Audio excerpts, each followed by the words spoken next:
Big boss Malayalam season 4-ൽ ഈ ആഴ്ച കനത്ത പോളിംഗ് തന്നെയാണ് നടന്നുകൊണ്ടിരിക്കുന്നത്. നിലവിലുള്ളവരിൽ എല്ലാവരും തന്നെ ഡിസർവിംഗ് ആയ കണ്ടസ്റ്റൻസ് തന്നെയാണ് ഈ ആഴ്ച നോമിനേഷനിൽ വന്നിരിക്കുന്നത്. അതുകൊണ്ട് പ്രേക്ഷകരൊക്കെ ബുദ്ധിപരമായി തന്നെ അർഹതപ്പെട്ടവർക്ക് തങ്ങളുടെ വോട്ടുകൾ രേഖപ്പെടുത്തുക. ഇന്ന് 8 മണി വരെയുള്ള വോട്ടിംഗ് റിസൾട്ടാണ് ഓഷ്യാനിക് മീഡിയ പുറത്തുവിടുന്നത്.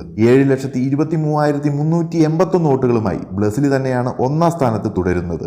എന്നാൽ ബ്ലസ്സിലിക്ക് കഴിഞ്ഞ മണിക്കൂറുകളായി വോട്ടിംഗിൽ നല്ല രീതിയിൽ ഇടിവ് വന്നുകൊണ്ടിരിക്കുകയാണ്. തൊട്ടുപിറകിൽ 6,98,754 വോട്ടുകളുമായി രണ്ടാം സ്ഥാനത്ത് ലക്ഷ്മിപ്രിയ ബ്ലസ്സിലിക്ക് വൻ വെല്ലുവിളി ഉയർത്തി മുന്നേറി വരികയാണ്. റിയാസിനെതിരെയുള്ള കഴിഞ്ഞ ആഴ്ചയിലെ പ്രകടനങ്ങളൊക്കെ ലക്ഷ്മിപ്രിയയ്ക്ക് വോട്ടിംഗിൽ ഗുണകരമായി എന്ന് വേണം കരുതാൻ. അടുത്തത് 4,27,588 വോട്ടുകളുമായി മൂന്നാം സ്ഥാനത്ത് റിയാസിനെ പിന്തള്ളി ധന്യ എത്തിയിരിക്കുകയാണ്. നല്ല രീതിയിൽ വോട്ടുകൾ സ്പ്ലിറ്റ് ചെയ്യുന്നുണ്ടെന്ന് ഈ ഒരു പോളിംഗ് കാണുമ്പോൾ മനസ്സിലാക്കാൻ സാധിക്കും. എന്നിരുന്നാലും ഏത് നിമിഷം വേണമെങ്കിലും മാറിമറിയാം. 4,11,281 വോട്ടുകളുമായി റിയാസ് ധന്യയ്ക്ക് തൊട്ടുപിറകിൽ തന്നെ 4ാം സ്ഥാനത്ത് നിലയുറപ്പിച്ചിട്ടുണ്ട്. അടുത്തത് റോൺസൺ വിൻസെന്റ് ആണ്. വലിയ കാര്യമായ ചലനങ്ങളൊന്നും സൃഷ്ടിക്കാൻ സാധിക്കാതെ 3,24,812 വോട്ടുകളുമായി ഏറ്റവും ഒടുവിൽ നിലകൊള്ളുകയാണ്. ഈ ഒരാഴ്ച ആദ്യ 4 സ്ഥാനങ്ങളിൽ ഏത് നിമിഷവും അട്ടിമറികൾ നടന്നേക്കാം. എന്നാൽ ഏറ്റവും ഒടുവിലത്തെ സ്ഥാനം റോൺസൺ ഏതാണ്ട് ഉറപ്പിച്ച മട്ടാണ്. അപ്പോൾ ബിഗ് ബോസ് മലയാളം സീസൺ 4-ന്റെ ഏറ്റവും കൃത്യമായ വോട്ടിംഗ് റിസൾട്ട് അറിയുന്നതിന്